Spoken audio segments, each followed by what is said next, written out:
So Regulation 1.09 came out on July 1st, a few things got buffed, a few things got nerfed, and one of the things that did get buffed would seemingly be really good for an intelligence build.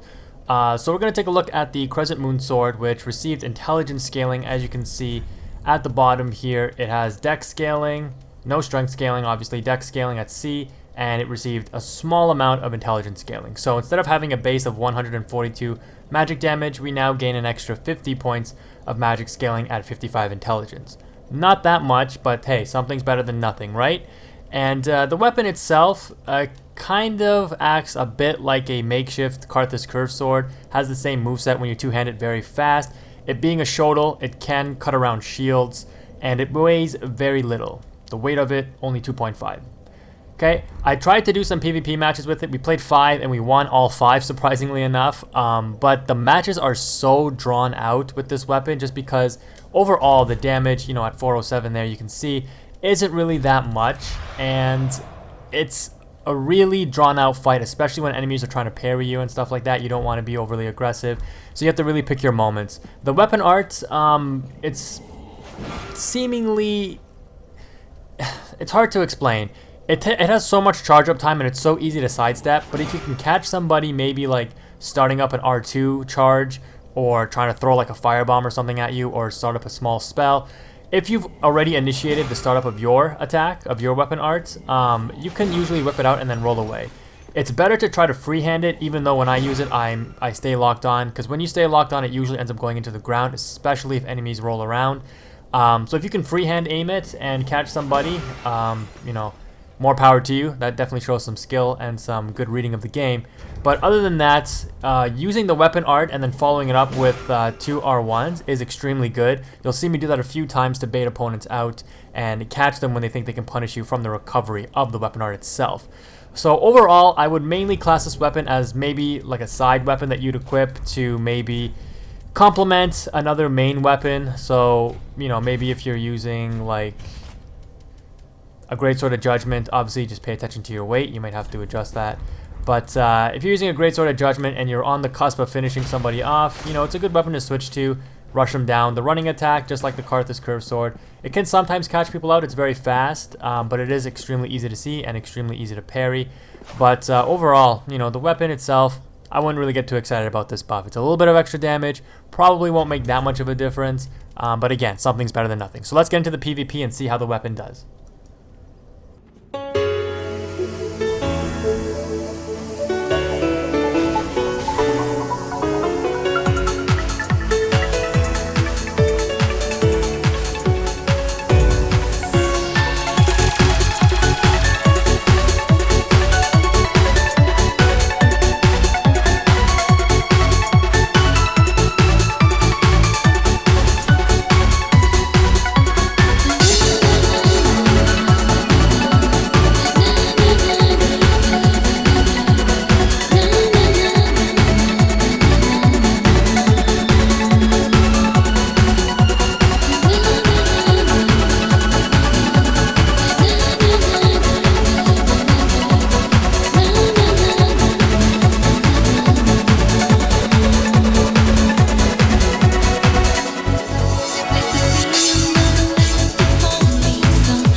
So at this point, I'm kind of thinking to myself, this is probably going to be my last match, maybe the next one, so I can have an even 5 matches, just because you guys can see how drawn out these matches actually can be.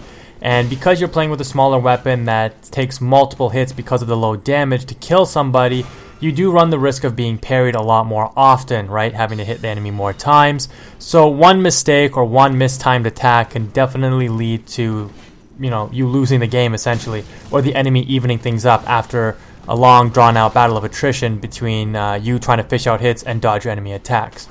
So overall, like my assessment in the beginning of the video, I think that this weapon really excels as kind of like a finisher weapon, not something you mainly want to do PvP with, especially since it does have the same moveset of the curved sword, the Karthus curved sword that is. So why wouldn't you just use that? It does more damage, it has more range, it's able to be buffed. The weapon art, as you see, I did catch him there. It's not anything skillful that I'm using, I'm just throwing it out there and randomly catching people. It's very hard to catch people with it though, to be honest, and it doesn't even do that much damage when you do hit them with it, so it's not really worth it. As much as we want to get excited for buffs and balance changes and all that stuff with Dark Souls, sometimes they're meaningless. And not to say that this one is completely meaningless. I mean, you may edge out an extra 20-30 points of damage with this weapon buff that was released in Regulation 1.9 or 1.09, but it's not anything overly significant. It doesn't really make the weapon all that viable as a straight, like a straight PvP weapon, so to speak. Maybe at lower levels it could be viable, but at soul level 120, it's not worth it. You don't really gain that much scaling, and there's just better options overall. So this match is about to finish, and we do have one more kind of funny match to outline, and I'll talk about it once we get a ways into that next match, the final match.